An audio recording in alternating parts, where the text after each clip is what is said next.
Hi everyone, this is Celeste with Treating Trauma with Yoga. So, we're going to start our practice today sitting,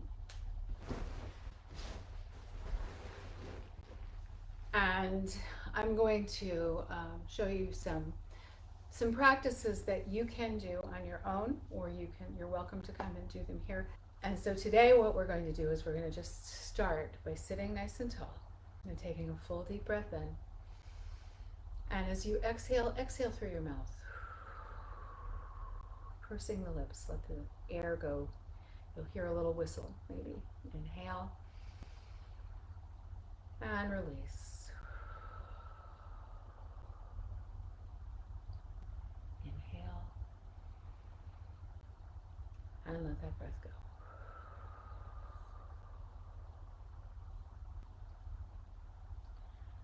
And on your next inhale, look up at the ceiling. And then look down at your mat. Inhale and look up. And exhale and look down. I have no idea whether you could hear that, but I just had a flock of seagulls fly by. They were loud. Inhale, look up, and as you do, stretch the jaw. Let your mouth open wide. And then release. Bring your chin to your chest. And we're going to do that a couple more times because our jaw is where we hold, or one of the places. Don't we tend to hold a lot of tension? And you may feel that stretch as you do that. And if you do that on a regular basis, it will help to reduce the amount of stress and tension that you feel in your face. This is where it starts. And a lot of times, if you have TMJ, temporomandibular joint disease, it will manifest in like cracking in your jaw. And frequently people who have TMJ also like either grind their teeth or tap their teeth together, which was something that I used to do, because the jaw is tight and uncomfortable. And so this will help that. And for people who have issues with anxiety, these kind of things happen in various different places in the body, and we'll go through a little of that today so that you'll know what to look for. Where we hold the tension, where it is that the tension goes. And this is one of the first places that it goes. You can get tension headaches from this, from too much tightness in the jaw. You can get pain in the jaw and in the face. You can get sensitivity in your teeth. There's all kinds of not fun things that can happen with that. You can also use your knuckles and use them to just rub down from your cheekbones down to the jawbone.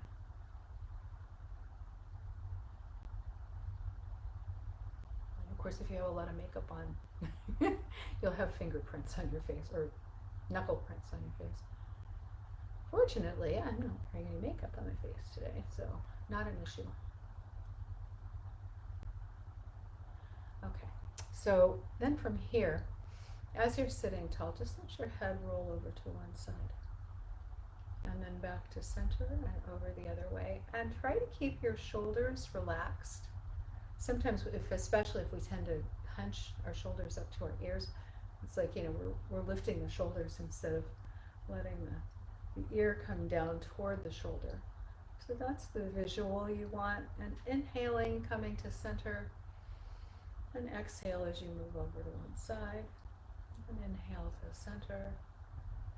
And exhale to the other side. And why it's important to follow breath in these trauma-aware sessions is because often people with trauma history don't breathe consistently or regularly or deeply enough. And this is a way to be mindful of your own breath, because your movement depends on whether you're inhaling or exhaling. And so you get to decide whether you move with that breath or or not. You could just sit still, but you're still paying attention to it. You're still aware of what's happening with your breath as you move the body in time and rhythm with that breath. There's a second reason why this is great. It's great because creating synchronized movement in the body also helps us to relax. It regulates and slows our heartbeat so that it's not beating quite so fast. It helps the body to relax from that fight or flight place. So breathing in and breathing out and moving in time with that breath will help you synchronize and will help the body to feel calmer and more relaxed. Rolling the shoulders up and back, maybe one or two more times, as that feels right to you.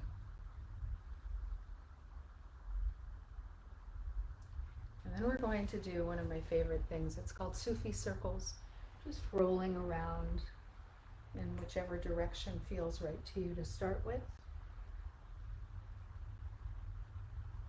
Keeping the back long and tall.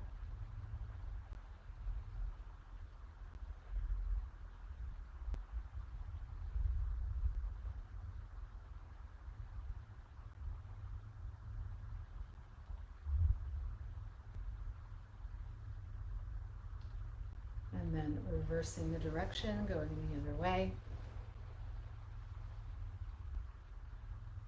And I'm actually not sure whether you're seeing me sitting on the mat or not, but my legs are in a cross-legged position. I've got a little teeny tiny picture. It's not nearly big enough for me anyway. So come back to center when you're ready. And then lift your arms up in the air, taking that full deep breath, and as you exhale, reach the fingers out to either side and bring your hands back down. Inhale, reach up. And as you exhale, reach the fingers out, all the way out and all the way down. And again, reaching up. And reaching the fingers all the way down.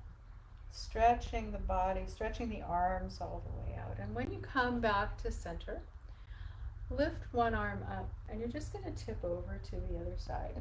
So the other hand is on the mat, and you can, depending on your flexibility and what feels right for you, your arm can be straight, the hand that's on the ground, that arm can be straight. I wouldn't recommend locking the elbow necessarily, just kind of let it be gently bent. You can come over farther if that feels good to you, if that's part of your practice, and just let yourself be wherever it is that is comfortable for your body. Now, I am fairly flexible in this area, not in all areas, but in this one.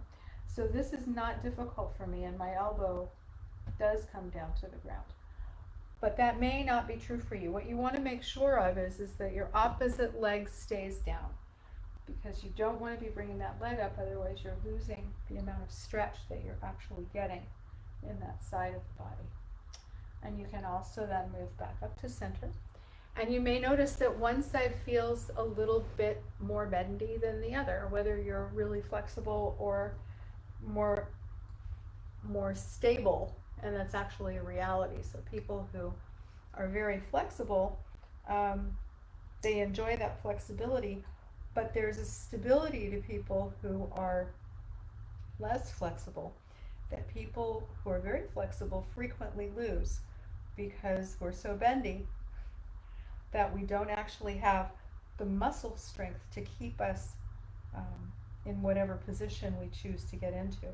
And so that can be, without being injured, so that can be a problem. So just kind of notice what's true for you. If one side feels more flexible than the other, and as you may notice, this elbow doesn't go all the way to the ground here. Sometimes it does, but right now it's feeling tight over here, so it's not coming all the way over. And then back to center when you feel ready. And the next practice for warm-ups that I like is called cat-cow. And you can do cat-cow a couple of different ways. And I'm going to demonstrate it here just as a seated position, moving back and forth. So you're arching and rounding your spine, inhaling as you look up and exhaling as you look down, just like we did when we were just moving the neck. But now you're moving the whole body, well, the trunk of the body anyway, up and back. Inhaling up and exhaling down. Feeling the sensations in the body as you stretch. Feeling the breath. Filling your lungs. And leaving your lungs. And one more.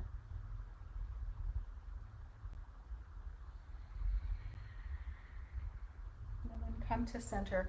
And we're going to do a practice that I like a lot, because one of the other areas, so 3 areas where we tend to hold tension, and I didn't talk about the second one even while we were doing it, which is shoulders, doing all of these things that we're doing with the shoulders. So we hold a lot of tension in our shoulders and upper back, right? And so we kind of tend to walk around like this sometimes when we're stressed. The other area is our hips. And hips can be a challenge for people to loosen because when the hips get tight, there's usually a lot of stuck energy there. One of my favorite movements for hips is this one. So you're on your hands and knees. This is called tabletop position. And I'm rolling my shoulders onto my back and lifting my belly up. So hopefully my back is fairly flat. I had a teacher that used to say, you want to have your back so flat that you could balance a glass on your back. Well, I'm not going to do that, but that visual is kind of nice. And so I recommend, if you're doing this exercise, that you take your hands a little wider than your mat usually, because you want to create stability for your shoulders. Your hips are going to go over to one side. And as you do that, a majority of your weight ends up on this arm and this shoulder. And if your hands are in and close, you're overbalancing that shoulder, and you're putting, if you think about it, I'm going to do it just so you can kind of see, my whole body goes over and my arm is now at an outside angle kind of a thing. It's not comfortable, and it can be a problem for your shoulder joint. And since that's my not happy shoulder, I'm not going to do that all the way. So just kind of notice as you're going back and forth what you're feeling in your hips. Moving from one side to the other.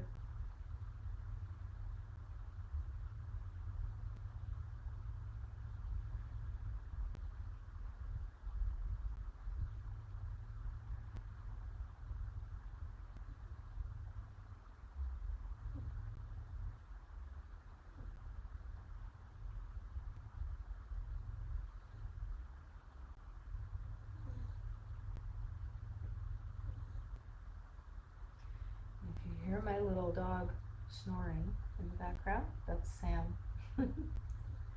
He's pretty cute, even when he's snoring. And when you're ready, coming back to center.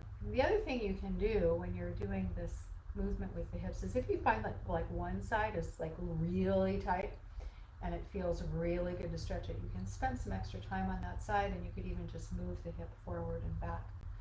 And notice if that creates a little bit of loosening, a little bit of ease in that hip. So that's actually one of my favorite practices. And then come to your knees and tuck your toes underneath you if you haven't already. And we're going to come up into a forward fold position on our mats. I'm trying to see where I am on the camera. It's so small. Okay. So come up onto the balls of your feet, and then press your heels down and just come into that forward fold. And as you find that place, you actually want to bend your knees. Bring your belly toward your thighs, and actually, if you can, you might rest your belly and your chest on your thighs. And let your head hang forward. Maybe nod your head yes or shake your head no. Breathing in and breathing out.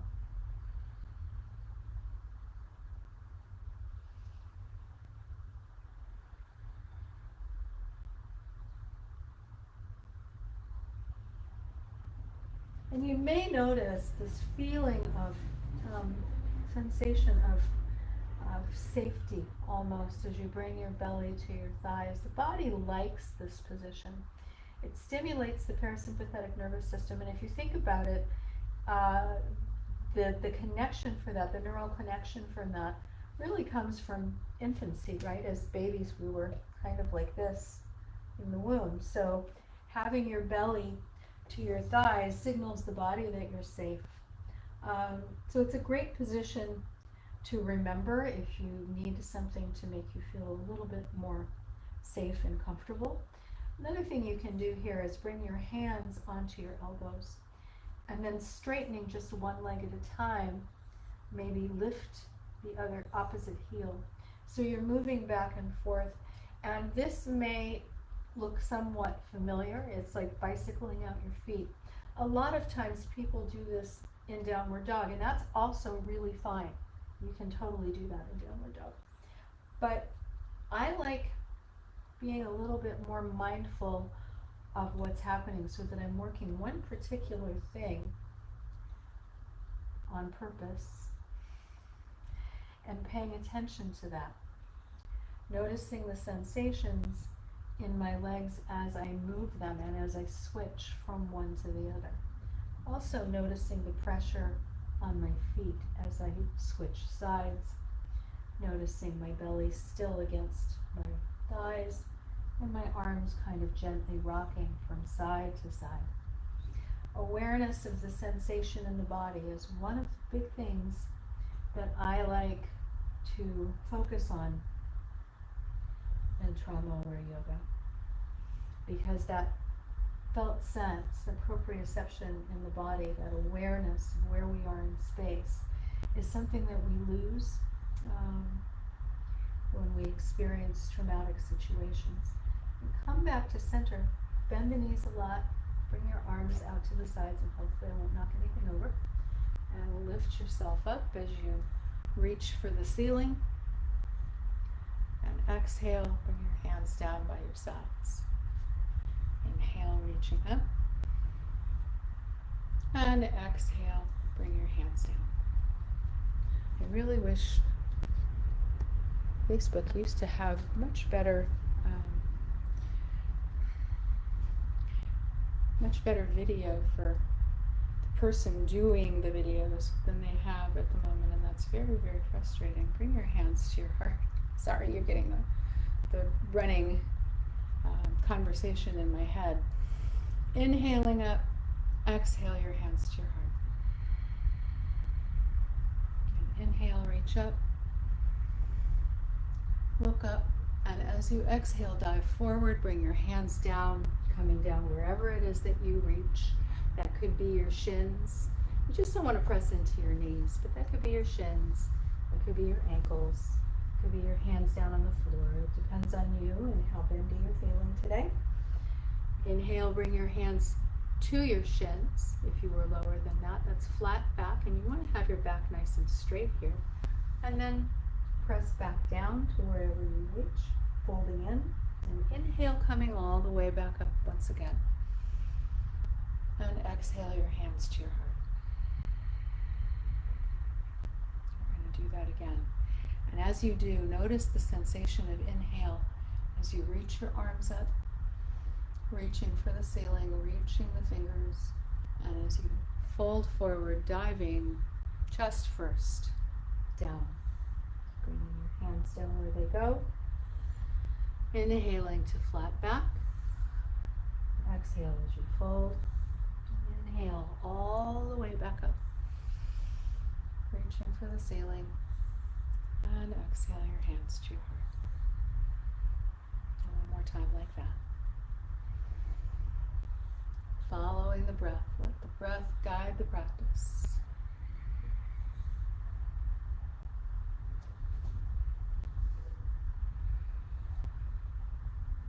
Reaching out and all hands to your heart. Very nice. So let your arms relax by your sides. This is the position I always call the adjust your clothes place, because everybody does. So, you're not alone, and neither am I. This is the way it works. So we get things out of place, and we don't like that. So let your shoulders roll back. Let your body sense into your feet. Lifting your toes up if that's available to you. And that may feel very strange. Some people that's easy for, some people it's really not. So whichever side of that fence or in the middle you happen to fall in, that's fine. Just know that sometimes it's not comfortable. Sometimes you're like, oh yeah, I can do that, and that's balance. And so if you have your toes off the mat, you can try bringing one toe at a time. That's the challenge for you, back down to the mat. If your toes off the mat does not work for you, just visualize your toes pressing down hard onto the mat, because that's really ultimately where you're looking to go. And as your toes are pressing down, you will notice the sensation in your feet. You might notice that it feels like you're more firmly planted. And that's the idea. You want to get that sensation of being planted or rooted in this place. Pressing down through your heels, engaging the muscles in the legs, lifting up the belly a little bit, engaging in the solar plexus, letting your shoulders relax down your back. Heart is open, gaze is steady and forward. Find a focal point, something to hold your attention that you can use as a place to keep you stable and steady. We're not going to do any big balance things today, but that's always helpful. So this position is called, in Sanskrit, is called Tadasana, or mountain pose. And I like mountain pose as a place to rest because it is that stability, right? It is the mountain. We are standing tall, rooting down through our feet, engaging the muscles in the whole body as we lift up our heads toward the sky, finding focus, finding direction. Full deep breath in and let that breath go. And then when it feels comfortable, lift your arms up toward the ceiling and hold on to one wrist with the opposite hand. And whichever arm is attached to the wrist that is holding is the way you're going to bend. So bending to the side, feeling yourself stretching here. And take 3 breaths in this position. And when you finish that 3rd breath, lift back up to center, switch your hands, and switch over to the other side.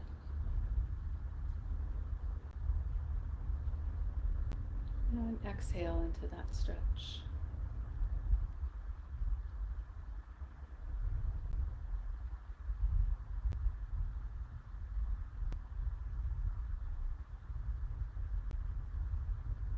And back to center. And we're going to do a practice that I like a lot. I've found that it's really helpful for people who are dysregulated, who are having trouble both with anxiety and also depression. So that's kind of nice. It works for lots of things. It's a breath-led practice too. So everything starts with breath in the practices that I teach. And so what you're going to do is just start by even breathing. And even breathing works like this. You can either count the inhale in and let the exhale be the same length, counting it, 1, 2, 3, 4, or whatever. It's not about counting it for a certain number of seconds. You don't have to be that precise. It's just your count. So breathing in and breathing out to the same count. Or you could say in your head, I am breathing out, and then I am breathing in. Same number of syllables, it'll work exactly the same way. So as you find that inhale and exhale even,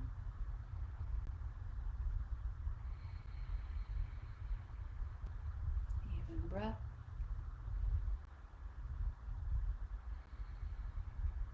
You're going to inhale center And exhale as you look over one shoulder. Inhale, center. Exhale the other way. Inhale, center. Exhale, looking over the other shoulder, back and forth, following the breath from side to side, synchronizing breath and movement.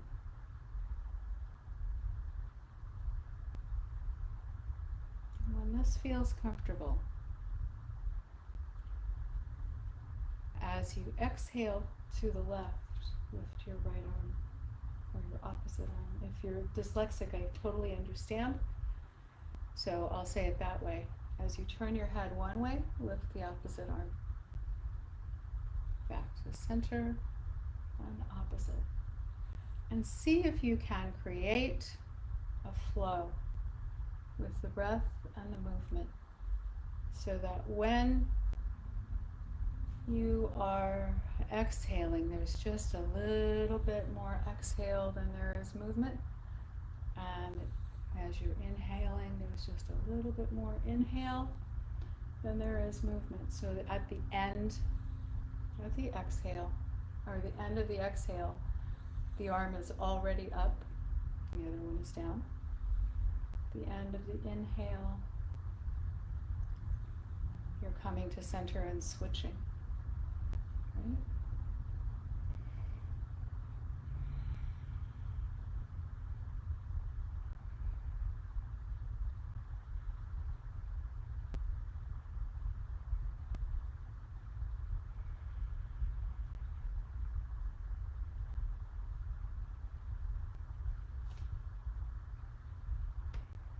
And of course, there's many ways to do synchronized movement. It doesn't have to be exactly like this, and it doesn't have to be just the arms. You can add the legs. I usually like to do opposites. If I'm lifting one hand, I lift or one arm, I lift the opposite knee. And you don't even have to lift it that far. You can just lift it a little, lift the foot off the floor, back and forth.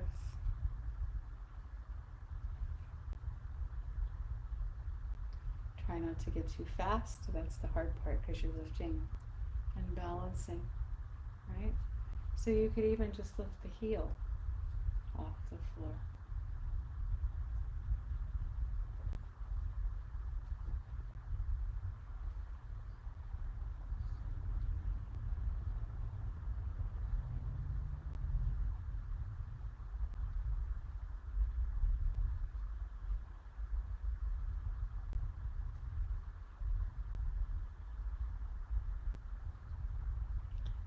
Give you a few more alternatives for doing this synchronized movement, depending on how that feels for you. If this is too much for your arms, you could just lift one and then the other forearm. So your elbows are down and you're just doing one side and then the other. Make sure that your movement is slow enough that it synchronizes with your breath.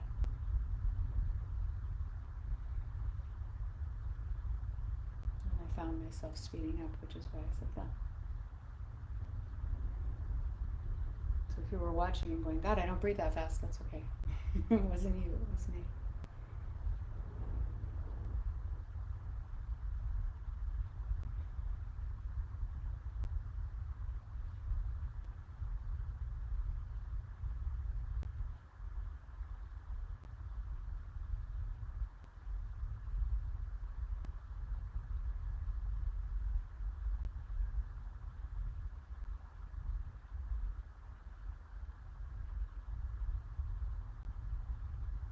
And I've had people ask, and actually it is part of the practice that I teach, if you're really feeling dysregulated and uncomfortable, sometimes it's better to do this kind of a practice lying down. And you can do that too. And it's the same kind of a movement. You want to have probably your knees bent. I like to do something, I'm going to put this down so you can see me on the mat, hopefully. I like to have my knees bent, and I like to do something that we call windshield wipers in yoga. So your knees go over to one side and come back to center and go over to the other. And that becomes part of the foundation of that synchronized movement practice. And as I'm doing this lying down, then my arms are beside me. So now I've got choices here too. I can bring one arm up as I turn my head the other way, and then the other arm, the forearm up as I turn my head the opposite way. And I like to do my legs and my arms opposite.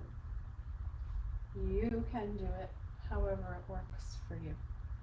There's no one right answer here. There's experimentation, which is one of the things that I love about trauma-sensitive yoga, is it's really not about making it look perfect, like, you know, in some magazine, or doing amazingly contortionistic back bends or balancing poses or anything like that. It's about reacquainting ourselves with the body and getting in touch with our felt sense, you know, where we are in space and what's happening now. Those are things that are so valuable to trauma survivors, because we don't typically know how to do that anymore. We've lost the ability to sense where we are or what's happening to our bodies, because it hasn't, usually there's a reason for that, because it's not safe, it doesn't feel safe or comfortable to be in our bodies, and so we kind of go, we have a not pleasant out of body sort of experience, and we tend to live in that place a lot. And so this is a way to bring us back and to experience that sense of embodiment. And these practices, these synchronized movement practices, aside from bringing us back into our bodies and allowing us to explore and notice different things about what's happening, sensations, it also helps us to regulate and calm down in a really lovely way. And whenever it feels right to you, you can maybe stop moving one area and just keep moving the others. So maybe stop moving your legs and just bring your knees together. Keep moving the arms back and forth.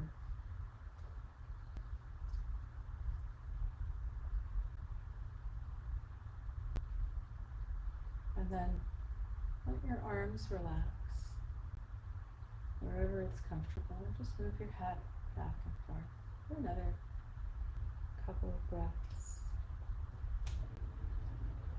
until you're ready to stop all movement and relax down onto your mat.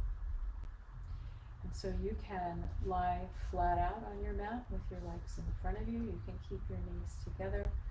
You could use a bolster or a pillow, put something like that under your knees. You could have a blanket or a pillow for your head. Whatever you want, find those things and allow yourself to lie down on your mat. Because now we're going to do one of most people's favorite thing, which is called Shavasana in Sanskrit. It's our final resting pose. So as you find a comfortable place to be, right here, just allow yourself to rest. Settle in. Find your breath. And then let go of all control of that breath. Let the body rest. And let your breathing take care of itself. Let the body handle that for you. Let the mind relax. Allow your mind to settle in. You can notice the breath, be aware of the breath, but you don't need to make any changes to it. Just be aware. Oh, and now you can see Sam. He moved over there. And he's going to lead you in your final relaxation. He does a really good job of that. He's doing it right now. Anyway, so yeah, let your breath be natural and easy. Allow yourself to settle onto your mat, into whatever position you've chosen. And notice any place that you may be holding tension in your body, perhaps in your feet, your ankles. Allow your legs to just open, kind of flop open and relax as your hips release. Let the hips be open and easy and relaxed. There's nothing that you need to be doing right now, no place that you need to go. Just be present with the breath as it moves in and out of your body, with your body as you relax down onto the mat. Breathing out and breathing in.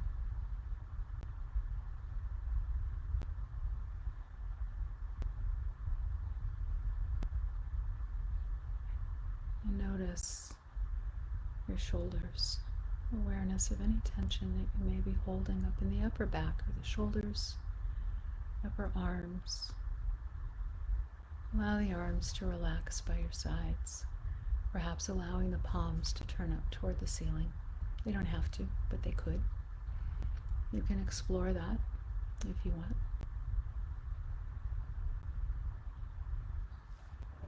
Noticing sensations in your neck and your jaw. Letting the head relax, the jaw release. You notice if it's tight or if it's clenched, let it go. And notice where your tongue is in your mouth. Let it be loose, not pushed up against your teeth or the top of your palate or even pressed down onto the bottom palate. Just let it be loose and easy. And if it's comfortable for you to close your eyes here, you can close your eyes. You don't have to. You can let your eyes be just soft, maybe at half mast. If that feels good, it's up to you. And allow yourself to settle in with your breath. Noticing the inhale and the exhale. Just awareness. No need to change anything or shift anything. Just awareness. Feeling the breath as it slows. As your heartbeat slows as well. As you relax into the comfort, into the safety, and the support of the floor beneath you. As you allow your body to rest. You rest into the gentle arms of gravity as it hugs you close. Allow yourself to relax here. Nowhere to go, nothing to do. Just be present in your body with your breath.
begin to deepen your breath,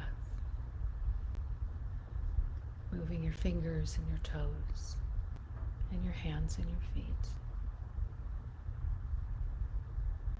Maybe your ankles and your wrists, and your arms and your legs, shoulders and hips, belly, abdomen, chest, everything.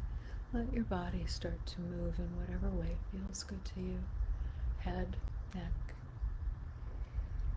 And as you feel yourself settling back, feeling a little bit more present, when you're ready, you can come up to seated.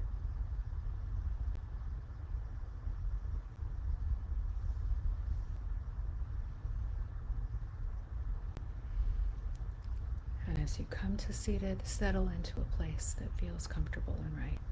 It doesn't have to be cross-legged. It can be however feels best to you to sit for a moment. And as you sit, let yourself notice what you notice about your body. Noticing your sense of awarenesses, your level of relaxation or activation, the kinds of thoughts that are happening in your head. Whether you feel relaxed or tense, perhaps maybe more relaxed than before. I can hope for that. Just notice what's true for you. And when you feel comfortable doing so, if you feel comfortable doing so, bring your hands to your heart. Take a full deep breath in and let that breath go.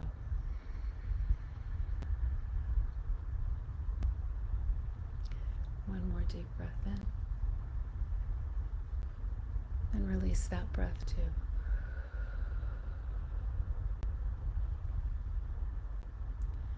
And then bring your hands to your forehead for clear thoughts, to your lips for a clear voice, and to your heart for clear intentions.